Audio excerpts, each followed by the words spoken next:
नमस्कार दोस्तों, इस वक्त की तमाम बेहद ही बड़ी खबरें आप लोगों के लिए लेकर के आए हैं। जहां पर पहली बड़ी खबर में बताएंगे, अपडेट आ रही है। दिल्ली के रामलीला मैदान में ईवीएम के विरोध प्रदर्शन में खड़गे पहुंच गए हैं। जी हां दोस्तों, कांग्रेस पार्टी ने मोर्चा खोल दिया है, जानेंगे पूरी खबर।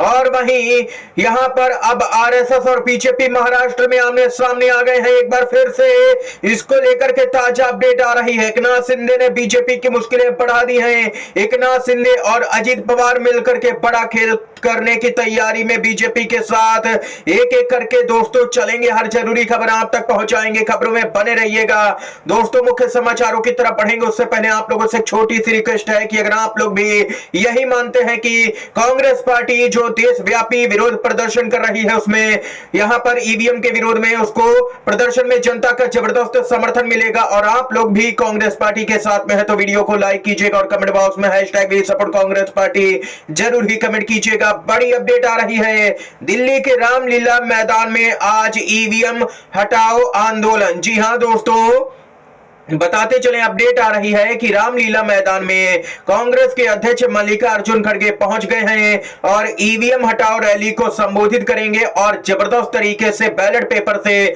चुनाव करवाने की मांग यहां पर मल्लिकार्जुन खड़गे करेंगे।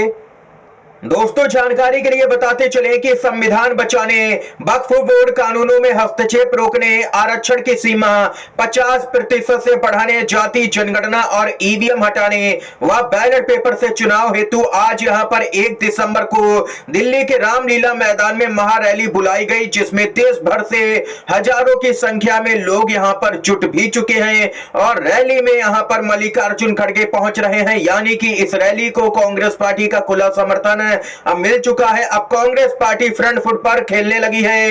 ईवीएम का विरोध अभी तक कांग्रेस पार्टी खुले तौर पर नहीं कर पाती थी, लेकिन अब जब महाराष्ट्र और हरियाणा में ऐसे नतीजे आए, उसके बाद में कांग्रेस पार्टी भी समझ चुकी है कि बड़ा खेल यहां पर देश की जनता के साथ में किया जा रहा है और कांग्रेस पार्टी के साथ में भी किया जा रहा है। इसी के चलते अब यहां पर ईवीएम का विरोध कांग्रेस ने खुले तौर पर किया है। दोस्तों, आप लोग भी कांग्रेस के द्वारा किए जा रहे ईवीएम हटाओ लोकतंत्र बचाओ आंदोलन का अगर समर्थन करते हैं और साथ में खड़े हैं, तो इस वीडियो को ज्यादा से ज्यादा लाइक करके अपना महत्वपूर्ण समर्थन दोस्तों दर्ज करवाइएगा। इसके साथ ही महाराष्ट्र के विधानसभा के चुनाव में नए समीकरण भी बनते हुए नजर आ रहे हैं। जी हां दोस्तों, तमाम तरह की अटकलें लग रही हैं क्योंकि एकनाथ शिंदे नाराज बताए जा रहे हैं। महाराष्ट्र सरकार गठन पर वरिष्ठ पत्रकार अशोक वानखेड़े का बड़ा दावा सामने निकल के आया है। दोस्तों, अशोक वानखेड़े ने दावा किया और कहा कि मुख्यमंत्री एकनाथ शिंदे बनेंगे, उप मुख्यमंत्री अजित पवार और दूसरे उप मुख्यमंत्री बनेंगे आदित्य ठाकरे। ये कभी भी हमें देखने को मिल सकता है। कांग्रेस और एनसीपी शरद पवार सरकार को बाहर से समर्थन दे सकते हैं। दोस्तों, कहा जाता है कि राजनीति में सब कुछ संभव होता है। आज अगर कोई विरोधी खेमे में है तो कल को बहुत साथ भी आ सकता है, इसीलिए राजनीति में सब कुछ संभव है। और कुल मिलाकर के देखा जाए तो अब एकनाथ शिंदे भाजपा के साथ में ही खेल कर सकते हैं। ये यहां पर दोस्तों बेहद ही चौंकाने वाला दावा सामने निकल के आया है। एकनाथ शिंदे की तबीयत अचानक से बिगड़ी, जांच के लिए घर पहुंची डॉक्टरों की टीम। जी हां दोस्तों, मुख्यमंत्री नहीं बनाए जा रहे, जिसके कारण शिंदे की तबीयत अचानक से बिगड़ गई। यहां पर अपडेट है। इतना ही नहीं, सीएम के लिए फडणवीस के अलावा कोई भी मंजूर नहीं है। ये तो और भी चौंकाने वाली अपडेट आ रही है। आरएसएस का भाजपा को सीधा संदेश, ऐलान में देरी से आरएसएस भाजपा से नाराज। आप लोगों को बताते चले, महाराष्ट्र में नई सरकार के शपथ ग्रहण की तारीख भले ही सामने आ चुकी है, लेकिन प्रदेश का मुखिया यानी कि मुख्यमंत्री कौन होगा, इसको लेकर के अभी तक तस्वीर साफ नहीं हुई है। इस बीच खबर आ रही है कि आरएसएस भाजपा एक दूसरे के आमने सामने हैं और भीतर नए मुख्यमंत्री के चयन को लेकर के हो रही चर्चाओं और जातिगत समीकरणों के आधार पर निर्णय लेने की संभावनाओं से नाखुश है। कुल मिलाकर के आरएसएस भाजपा पर भड़क गई है। आरएसएस ने देवेंद्र फडणवीस को मुख्यमंत्री बनाने की बात कही है। इतना ही नहीं दोस्तों, बताते चले, आरएसएस ने साफ तौर पर कहा है कि अगर भाजपा कोई नया चेहरा सामने लेकर के आती है, नया नाम ऐलान करती है, तो यहां पर देख सकते हैं कि जबरदस्त फूट भी नजर आएगी। आरएसएस ये यहां पर अब बगावती तेवर अपना चुका है, भाजपा को जबरदस्त फटकार भी लगाई है। इसके साथ ही दोस्तों, जो अगली अपडेट है उसकी तरफ यहां पर बढ़ते हैं। दोस्तों एक बहुत बड़ा खुलासा हुआ है रिपोर्ट के माध्यम से। 2019 के चुनाव के बाद चुनाव आयोग ने वीवीपैट पर्चियों को 4 महीने के बाद ही नष्ट कर दिया था। कानूनन पर्चियों को 1 साल तक संभाल करके रखना होता है ताकि कहीं पर भी अगर कोई आरोप लगता है तो जांच उसकी की जा सके। 2019 के चुनाव में 373 सीटों पर धांधली की रिपोर्टें भी कई बार सामने निकल के आई, लेकिन कोई भी कार्रवाई नहीं हुई। और 2024 में भी लोकसभा का चुनाव हो चुका, निष्पक्ष चुनाव हुए या नहीं हुए इस पर भी सवाल। 2024 के लोकसभा चुनाव, हरियाणा चुनाव और महाराष्ट्र चुनाव भी इसी प्रकार से करवाए गए, इसको लेकर के रिपोर्ट में दावा किया गया है। और अब सवाल खड़ा हो रहा है कि क्या चुनाव आयोग अब भी वीवीपैट की पर्चियां नष्ट कर देगा। ये यहां पर गंभीर दोस्तों सवाल खड़ा हो चुका है, जिसके बाद में कई तरह के लोग सवाल खड़े कर रहे हैं और पूछ रहे हैं कि क्या यहां पर कोई बड़ा खेल करने की तैयारी हो रही है। क्योंकि दोस्तों बताते चले, एनसीपी के नेता जितेंद्र आव्हाड ने यहां पर कहा कि चुनाव आयोग क्या अब डाटा उड़ाने में जुट गया है। जिस ईवीएम के डेटा के आधार पर रिकाउंटिंग मांगी जा रही है वही इन लोगों की तरफ से उड़ा दिया गया है, यानी कि सबूत अब यहां पर नष्ट किए जा रहे हैं। ये यहां पर एनसीपी शरद पवार की पार्टी की जितेंद्र आव्हाड की तरफ से दोस्तों बयान सामने निकल के आया है। इतना ही नहीं, जो अपडेट आ रही है अगली खबर की तरफ बढ़ते हैं।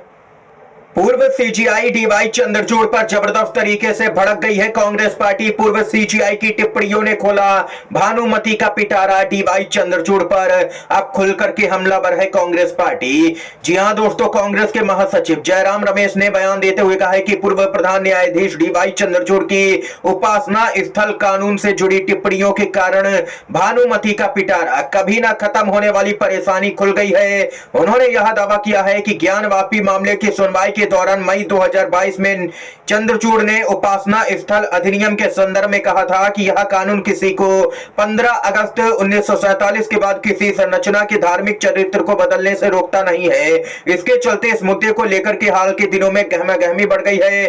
कई जगहों पर मस्जिद में यहाँ पर मंदिर के दावे ठोके जा रहे हैं। खास बात तो यह है कि कोर्ट की तरफ से सर्वे के भी आदेश हो रहे हैं। कुल मिलाकर के देखा जाए तो डीवाई चंद्रचूड़ के कारण देश का माहौल यहाँ पर बिगड़ता हुआ नजर आ रहा है। इस मुद्दे पर कांग्रेस पार्टी जबरदस्त तरीके से हमलावर नजर आई है डीवाई चंद्रचूड़ पर।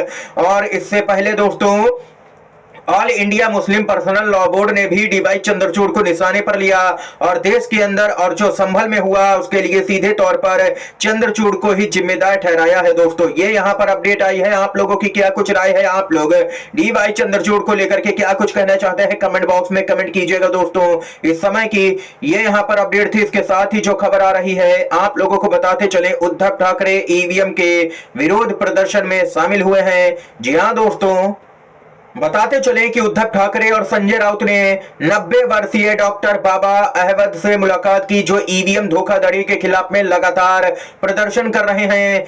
और बताते चले कि उन्होंने बीजेपी सरकार को उखाड़ फेंकने का आह्वान भी किया है और कहा है कि जब तक ईवीएम बैन नहीं होती है वे आंदोलन करते रहेंगे। 90 साल की उम्र है और इतना जज्बा देखने को मिल रहा है दोस्तों।